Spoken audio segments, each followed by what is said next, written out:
ꯇꯧꯒꯦ ꯍꯥꯏꯅ ꯈꯜꯂꯤꯕ ꯊꯕꯛ ꯑꯗꯨꯒꯤ ꯃꯇꯝ ꯀꯥꯏꯊꯣꯛꯄ ꯉꯝꯗ꯭ꯔꯕꯗꯤ ꯀꯩꯗꯧꯅꯨꯡꯗ ꯊꯕꯛ ꯑꯗꯨꯒꯤ ꯔꯤꯖꯜꯠ ꯐꯪꯕ ꯉꯝꯂꯣꯏ꯫ ꯆꯥꯛ ꯂꯥꯝꯕ ꯇꯧꯅ ꯏꯁꯥꯒꯤ ꯄꯥꯟꯗꯝ ꯑꯗꯨ ꯃꯥꯏ ꯄꯥꯛꯇꯕ ꯌꯥꯗꯦ ꯍꯥꯏꯅ ꯂꯥꯝꯍꯜꯂꯨ, ꯃꯥꯏ ꯄꯥꯛꯑꯣꯏꯗꯕ ꯂꯩꯇꯦ꯫ ꯃꯌꯥꯝꯅ ꯇꯔꯃꯤꯅꯦꯇꯔ ꯍꯥꯏꯅ ꯈꯪꯅꯔꯤꯕ ꯍꯣꯂꯤꯋꯨꯗ ꯐꯤꯜꯝꯒꯤ actor, businessman, body builder, politician, motivational ꯁ꯭ꯄꯤꯀꯔꯁꯨ ꯑꯣꯏꯔꯤꯕ ꯃꯌꯥꯝꯒꯤ ꯑꯥꯔꯅꯣꯜꯗ ꯁ꯭ꯋꯥꯔꯖꯦꯅꯦꯒꯔ꯫ ꯃꯥꯏ ꯗꯤꯌꯔ ꯂꯚꯂꯤ ꯏꯆꯦ ꯏꯆꯜ, ꯃꯔꯨꯞ ꯃꯄꯥꯡ ꯃꯌꯥꯝꯕꯨ ꯔꯤꯀꯦꯁ ꯇꯦꯛꯅꯤꯛ ꯆꯦꯅꯦꯜꯒꯤ ꯃꯥꯏꯀꯩꯗꯒꯤ ꯇꯔꯥꯝꯅ ꯑꯣꯛꯆꯔꯤ꯫ ꯉꯁꯤꯒꯤ ꯚꯤꯗꯤꯑꯣ ꯑꯁꯤꯗꯒꯤ ꯃꯌꯥꯝꯅ ꯈꯪꯕꯤꯒꯅꯤ ꯃꯗꯨꯗꯤ ꯑꯥꯔꯅꯣꯜꯒꯤ ꯆꯥꯏꯜꯗꯍꯨꯗ ꯁ꯭ꯇꯣꯔꯤ, ꯕꯣꯗꯤ ꯕꯤꯜꯗꯤꯡ ꯀꯔꯤ ꯃꯔꯝꯗꯒꯤ ꯁꯥꯟꯅꯈꯤꯕꯅꯣ, film, Hollywood story, politics, ꯀꯦꯂꯤꯐꯣꯔꯅꯤಯಾꯒꯤ governor ꯑꯣꯏꯔꯕꯁꯨ ꯁꯦꯂꯔꯤ ꯂꯧꯗꯕꯒꯤ ꯃꯔꯝ, ꯃꯣꯇꯤꯚꯦꯁꯅꯦꯜ ꯁ꯭ꯄꯤꯆ, ꯃꯌꯥꯝ ꯑꯁꯤ ꯈꯪꯕꯤꯒꯅꯤ꯫ ꯃꯔꯝ ꯑꯗꯨꯅ ꯚꯤꯗꯤꯑꯣ ꯑꯁꯤ ꯍꯧꯕꯗꯒꯤ ꯂꯣꯏꯕ ꯐꯥꯎꯕꯇꯪ ꯌꯦꯡꯕꯤꯌꯨ꯫ ꯆꯦꯅꯦꯜ ꯑꯁꯤꯒꯤ ꯄꯥꯟꯗꯝꯗꯤ ꯏꯔꯝꯗꯝ ꯑꯁꯤꯗ ꯂꯩꯔꯤꯕ ꯅꯨꯡꯁꯤꯔꯕ ꯚꯤꯎꯋꯔꯁ ꯃꯌꯥꯝꯕꯨ ꯃꯣꯇꯤꯚꯦꯁꯟ, ꯄꯨꯛꯅꯤꯡ ꯊꯧꯅꯥ, ꯋꯥꯈꯜ ꯂꯧꯁꯤꯡ ꯄꯤꯕꯅꯤ꯫ ꯃꯔꯝ ꯑꯗꯨꯅ ꯚꯤꯎꯋꯔꯁ ꯃꯌꯥꯝꯒꯤ ꯁꯄꯣꯔꯠ ꯌꯥꯝꯅ ꯃꯔꯨ ꯑꯣꯏ꯫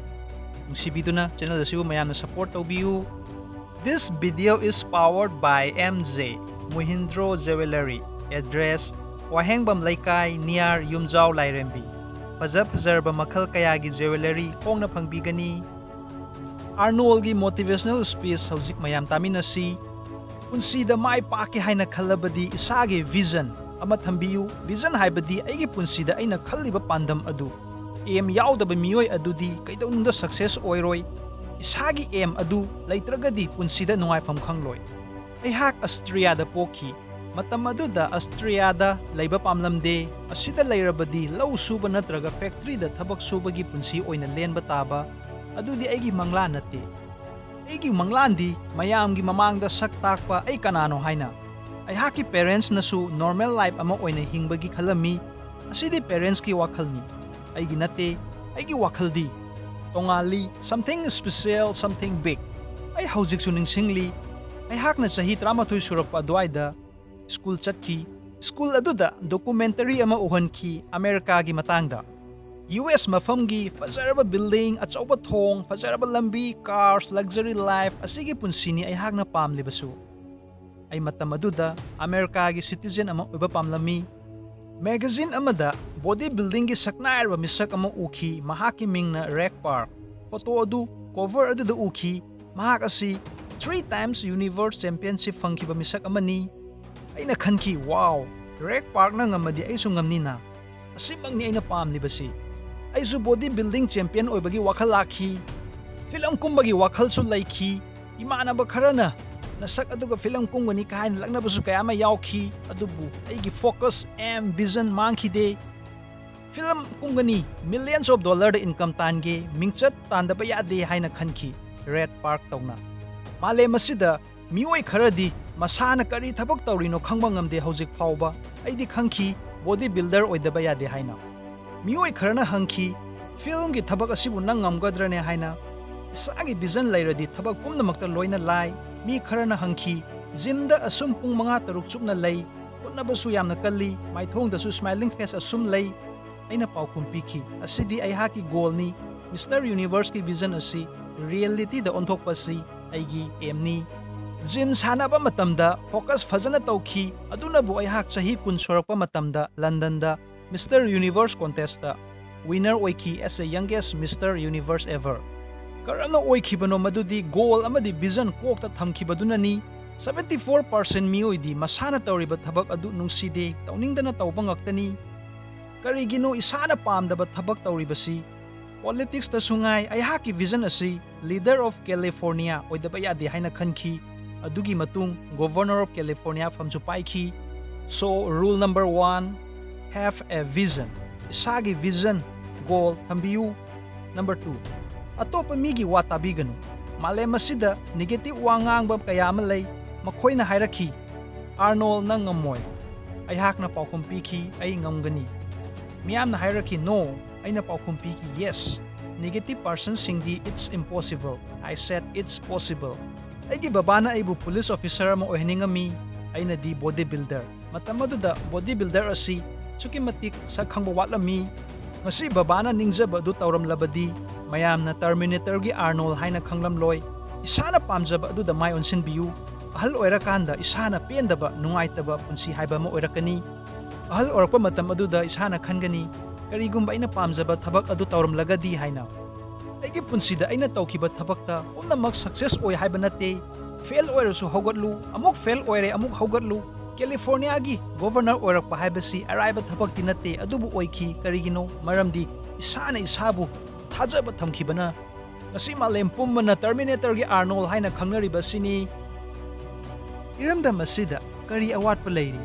ꯃꯥꯂꯦꯝ ꯄꯨꯝꯕꯅ ꯀꯂꯛꯅꯔꯤꯕ ꯏꯔꯝꯗꯝꯅꯤ꯫ ꯁꯚꯦꯟ ꯁꯤꯁꯇꯔꯁ ꯍꯥꯏꯅ ꯈꯪꯅꯔꯤꯕ ꯃꯐꯝ ꯑꯁꯤꯗ ꯏꯁꯥꯒꯤ ꯃꯥꯏꯟꯁꯦꯠ ꯈꯖꯤꯛꯇꯪ ꯆꯦꯟꯖ ꯇꯧꯕꯒꯤ ꯃꯊꯧꯅꯤ꯫ ꯆꯍꯤ ꯈꯔ ꯌꯥꯝꯁꯜꯂꯛꯑꯗꯤ ꯏꯆꯥ ꯏꯁꯨꯅ ꯍꯣꯠꯅꯖꯔꯅꯤ ꯍꯥꯏꯅ ꯍꯣꯠꯅꯕ ꯂꯦꯞꯄꯤ꯫ ꯑꯃꯤꯇꯥꯕ ꯕꯆꯆꯟ ꯑꯍꯜ ꯑꯣꯏꯔꯕꯁꯨ ꯐꯤꯂꯝ ꯀꯨꯝꯕ ꯂꯦꯞꯇ꯭ꯔꯤ꯫ ꯃꯨꯀꯦꯁ ꯑꯝꯕꯥꯅꯤ ꯃꯁꯨ ꯐꯪꯂꯕꯁꯨ ꯕꯤꯖꯤꯅꯦꯁ ꯇꯧꯕ ꯂꯦꯞꯇ꯭ꯔꯤ꯫ ꯃꯦꯔꯤ ꯀꯣꯝ ꯑꯉꯥꯡ 3 ꯁꯨꯔꯕꯁꯨ ꯕꯣꯛꯁꯤꯡ ꯁꯥꯟꯅꯕ ꯂꯦꯞꯇ꯭ꯔꯤ꯫ ꯔꯇꯟ ꯇꯥꯇꯥ ꯌꯨꯝ ꯄꯥꯟꯗꯦ ꯍꯥꯏꯗꯨꯅ ꯌꯨ ꯊꯛꯂꯒ ꯂꯩꯕ꯭ꯔꯥ?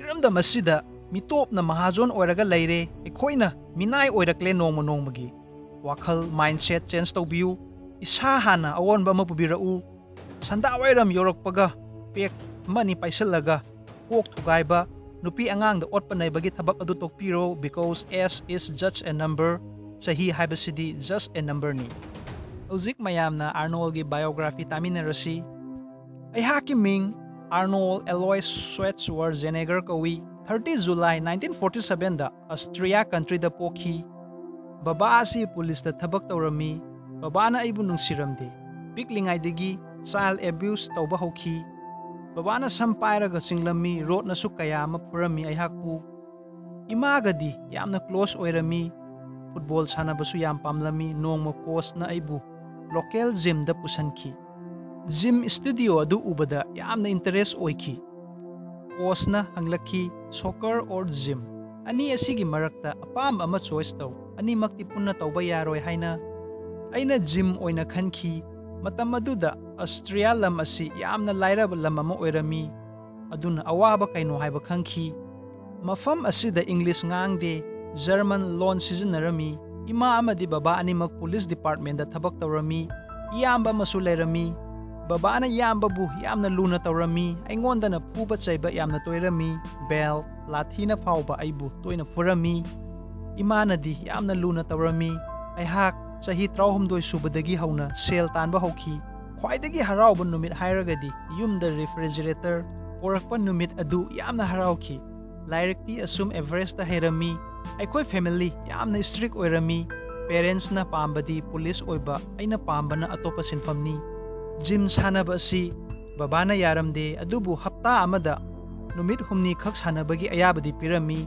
ꯑꯍꯦꯟꯕ ꯃꯇꯝ ꯑꯗꯨ ꯌꯨꯝꯗ ꯁꯥꯟꯅꯈꯤ ꯑꯃꯗꯤ ꯁꯟꯗꯦ ꯐꯥꯎꯕꯗ ꯖꯤꯝ ꯁ꯭ꯇꯨꯗꯤꯑꯣ ꯑꯗꯨ ꯔꯤꯀ꯭ꯋꯦꯁꯠ ꯇꯧꯔꯒ ꯍꯥꯡꯍꯟꯈꯤ ꯑꯃꯗꯤ ꯁꯥꯟꯅꯈꯤ꯫ ꯑꯩꯅ ꯏꯃꯥꯟꯅꯕ ꯃꯌꯥꯝꯗ ꯍꯥꯏꯈꯤ ꯑꯩ ꯕꯣꯗꯤ ꯕꯤꯜꯗꯤꯡ ꯀꯝꯄꯤꯇꯤꯁꯟ ꯊꯣꯛꯀꯅꯤ ꯍꯥꯏꯅ꯫ ꯏꯃꯥꯟꯅꯕ ꯃꯌꯥꯝꯅ ꯅꯣꯛꯅꯈꯤ ꯋꯥꯍꯩ ꯑꯁꯤ ꯇꯥꯕꯗ꯫ ꯕꯣꯗꯤ ꯕꯤꯜꯗꯔꯒꯤ ꯐꯤꯜꯝ ꯃꯌꯥꯝ ꯑꯗꯨ ꯎꯕꯗ ꯌꯥꯝꯅ ꯀꯜꯂꯛꯈꯤ꯫ ꯑꯩꯁꯨ ꯐꯤꯜꯝ ꯀꯨꯝꯅꯤꯡꯕ ꯐꯥꯎꯈꯤ꯫ 1965 ꯑꯗꯨꯋꯥꯏꯗ ꯑꯩꯍꯥꯛ ꯆꯍꯤ 19 ꯁꯨꯈꯤ꯫ ꯑꯁꯇ꯭ꯔꯤꯌꯥꯗ ꯆꯍꯤ 19 ꯁꯨꯕ ꯅꯨꯄꯥ ꯈꯨꯗꯤꯡꯃꯛ ꯁꯤꯐꯥꯏꯒꯤ ट्रेनिंग ꯆꯍꯤ ꯑꯃ ꯇꯧꯗꯕ ꯌꯥꯗꯕꯒꯤ ꯅꯤꯌꯣꯝ ꯑꯃ ꯂꯩꯔꯝꯃꯤ꯫ ꯃꯤꯂꯤꯇꯔꯤ ꯇ꯭रेनिंग ꯑꯗꯨ ꯌꯥꯎꯈꯤ꯫ ꯇ꯭रेनिंग ꯑꯗꯨꯒꯤ ꯃꯅꯨꯡꯗ ꯕꯣꯗꯤ ꯕꯤꯜꯗꯤꯡ ꯀꯝꯄꯤꯇꯤꯁꯟ ꯑꯃꯗ ꯃꯤꯂꯤꯇꯔꯤ ꯑꯣꯐꯤꯁꯔꯒꯤ ꯑꯌꯥꯕ ꯌꯥꯎꯗꯅ ꯀꯝꯄꯤꯇꯤꯁꯟ ꯑꯗꯨ ꯌꯥꯎꯈꯤ꯫ ꯂꯥꯏꯕꯛ ꯐꯕꯗꯒꯤ ꯋꯤꯅꯔ ꯑꯣꯏꯈꯤ꯫ ꯅꯨꯃꯤꯠ ꯑꯗꯨꯁꯨ ꯌꯥꯝꯅ ꯍꯔꯥꯎꯈꯤ, ꯑꯗꯨꯕꯨ ꯍꯜꯂꯛꯄꯗ ꯑꯩꯍꯥꯛꯄꯨ ꯐꯥꯈꯤ ꯑꯃꯗꯤ ꯅꯨꯃꯤꯠ 7ꯅꯤꯒꯤ ꯑꯣꯏꯅ ꯖꯦꯜꯗ ꯂꯩꯕꯒꯤ ꯁꯖꯥꯏ ꯐꯪꯈꯤ꯫ ꯇ꯭रेनिंग ꯑꯗꯨꯒꯤ ꯃꯅꯨꯡꯗ ꯑꯣꯐꯤꯁꯔ ꯑꯃꯅ ꯇ꯭रेनिंग ꯇꯧꯅ ꯖꯤꯝ ꯁꯥꯟꯅꯔꯒ ꯕꯣꯗꯤ ꯕꯤꯜꯗꯤꯡ ꯁꯦꯝꯕꯒꯤ ꯑꯌꯥꯕ ꯄꯤꯔꯛꯈꯤ꯫ ꯑꯗꯨꯗꯒꯤ ꯃꯤꯁꯇꯔ ꯌꯨꯔꯣꯞ ꯕꯣꯗꯤ ꯕꯤꯜꯗꯤꯡ ꯀꯟꯇꯦꯁꯇꯁꯨ ꯋꯤꯅꯔ ꯑꯣꯏꯈꯤ꯫ ꯌꯨꯔꯣꯞ ꯑꯃꯗꯤ ꯑꯁꯇ꯭ꯔꯤꯌꯥ ꯄꯨꯝꯕꯗ ꯃꯌꯥꯝꯅ ꯁꯛ ꯈꯪꯅꯕ ꯑꯃꯨꯛ ꯍꯦꯟꯈꯤ꯫ ꯃꯊꯪ ꯃꯤꯁꯇꯔ ꯌꯨꯅꯤꯚꯔꯁꯀꯤ ꯇ꯭ꯔꯥꯏ ꯇꯧꯒꯦ ꯍꯥꯏꯅ ꯈꯟꯈꯤ꯫ ꯃꯤꯂꯤꯇꯔꯤ ꯇ꯭रेनिंग ꯆꯍꯤ ꯑꯃ ꯃꯄꯨꯡ ꯐꯥꯔꯕ ꯃꯇꯨꯡ ꯂꯟꯗꯟꯒꯤꯗꯃꯛ ꯃꯤꯁꯇꯔ ꯌꯨꯅꯤꯚꯔꯁ ꯀꯟꯇꯦꯁ ꯌꯥꯎꯕ ꯆꯠꯈꯤ꯫ ꯀꯝꯄꯤꯇꯤꯁꯟ ꯑꯗꯨꯗ ꯔꯅꯔꯁ ꯑꯞ ꯇꯥꯈꯤ꯫ ꯀꯝꯄꯤꯇꯤꯁꯟ ꯑꯗꯨꯒꯤ ꯖꯠꯖ ꯑꯣꯏꯔꯤꯕ ꯃꯤꯡꯅ ꯆꯥꯔꯜꯁ ꯀꯧꯕ ꯃꯤꯁꯛ ꯑꯃꯅ ꯑꯍꯦꯟꯕ ꯇ꯭रेनिंग ꯄꯤꯕꯒꯤ ꯍꯥꯏꯔꯛꯈꯤ꯫ ꯃꯊꯪꯒꯤ ꯀꯝꯄꯤꯇꯤꯁꯟꯒꯤꯗꯃꯛ ꯆꯍꯤ ꯑꯃ ꯆꯥꯔꯜꯁꯀ ꯄꯨꯟꯅ ꯇ꯭रेनिंग ꯇꯧꯃꯤꯟꯅꯔꯕ ꯃꯇꯨꯡ ꯇ꯭रेनिंग ꯑꯗꯨꯒꯤ ꯃꯅꯨꯡꯗ ꯔꯦꯛ ꯄꯥꯔꯛ ꯀꯧꯕ ꯑꯩꯍꯥꯛꯅ ꯄꯤꯛꯂꯤꯉꯩꯗꯒꯤ ꯐꯤꯜꯝꯒꯤ ꯍꯦꯔꯣ ꯑꯣꯏꯅ ꯈꯪꯖꯔꯛꯄ ꯃꯤꯁꯛ ꯑꯗꯨꯒ ꯎꯅꯕ ꯐꯪꯈꯤ꯫ 1967ꯗ ꯃꯤꯁꯇꯔ ꯌꯨꯅꯤꯚꯔꯁ ꯋꯤꯅꯔ ꯇꯥꯈꯤ꯫ ꯀꯝꯄꯤꯇꯤꯁꯟ ꯈꯨꯗꯤꯡꯃꯛꯇ ꯂꯣꯏꯅ ꯋꯤꯅꯔ ꯑꯣꯏ ꯍꯥꯏꯕꯁꯨ ꯅꯠꯇꯦ꯫ ꯃꯥꯏꯊꯤꯕ ꯀꯌꯥ ꯑꯃꯁꯨ ꯌꯥꯎꯈꯤ꯫ ꯃꯥꯏꯊꯤꯈꯤꯕ ꯑꯗꯨꯗꯒꯤ ꯇꯝꯈꯤ꯫ ꯀꯔꯤꯗ ꯁꯣꯏꯕꯅꯣ? ꯑꯁꯣꯏꯕꯁꯤ ꯀꯔꯝꯅ ꯆꯨꯝꯊꯣꯛꯀꯅꯤ? ꯇꯞꯅ ꯇꯞꯅ ꯆꯨꯝꯊꯣꯛꯈꯤ꯫ ꯑꯁꯨꯝꯅ ꯑꯩꯒꯤ ꯄꯨꯟꯁꯤꯗ Nungayba khatasu nate, awabasu kaya ama thengnakhi. 1971 da aigi iyamba Manhart car accident da laikhide, thamoi sokna nungaikhide ayhak. Sahimak asida Mr. Olympia winner su taki 1972 da amuk babasu laikhide. 1972 dagi hauraga sahi manga leptana Mr. Olympia winner gi title su fangki. Ayhaki wakhalda film kumbagi wakhal su laki. Imanava kharada share tawba matamda aingonda noknakhi. English su ngangba haite, saksu phajaba yaude, kamaina film kumduno haina noknakhi. Adubu isana isada thajaba thamki amadi Hollywood ta susoi soidana kumgani haina khanki. Mayamna laknakhi, noknaba kayama yaukhi. Aina khanki ai mayam mamangda susoi soidana saktakani haina. Ayhaki first Hollywood film asi Hercules kawi. Adubu aduki matik box office success oikhide. Adugi matung nongma George kauba misak amana bodybuilding documentary film gi offer ma pirakhi. Film adugi mamingna Pumping Iron. Film asi box office da success oikhi. Adugi matung Canon, The Terminator, Commando, Predator, Twins, Terminator 2, True Lies, Eraser, Escape, Terminator Genesis, mathang manaw na box office da success oikhi. Film kumlaba matung politics ta join tawbagi interest laki. 2003 dagi hawarga 2011 fawba California gi governor oina pampaikhi. Salary asi $1 lakh above ni adubu lawkhide maramdi film dagi tanba yaba talay hojikti mayamgi damakta seva tawge haina khanki. Miyoiba amana hotnagi haina khanba matamda thabak adu ngamdaba laite. Piramdam Northeast asidagi su thauna lairaba isei chal maru mapang kayama lairi. Honaba lepi ganu isagi aim goal vision amaga loina honabiu. All the best. Iramdam asigi thauna lairaba YouTuber sing madudi Triple S Official. Channel asidagi short films kayama fangbigani. Mayamna nuksibiduna yengbiu musung subscribe tawbiu. Link khudingmak description asida fangbigani. Aigi nuksiraba viewers mayamna comments ta thambiramu video asidagi kanaba fangi or fangde. Maramdi comments asi pajaraga video semjariba ayhaktasu wakal thona kayama fangjai. Product advertising, YouTube growth tips pambiba leragadi WhatsApp number 8257949912 asida text tawbirau sungsoi soitan mateng pangjani. Anova viewer obirabadi please channel asibu subscribe tawbiu madi all bell button sunambiu maramdi ayhakna anova video upload tawbo kuding isagi device ta hana pangbigani. Video si like tawbiramu amadi friends sing da angama makai WhatsApp group, Facebook group, Instagram, social media gi through da share su tawbiu. Video si hawbadig leba paupatang yengbibagi damak mayambu mangkailit na taga da pundok seri. Thank you so much. Bye bye.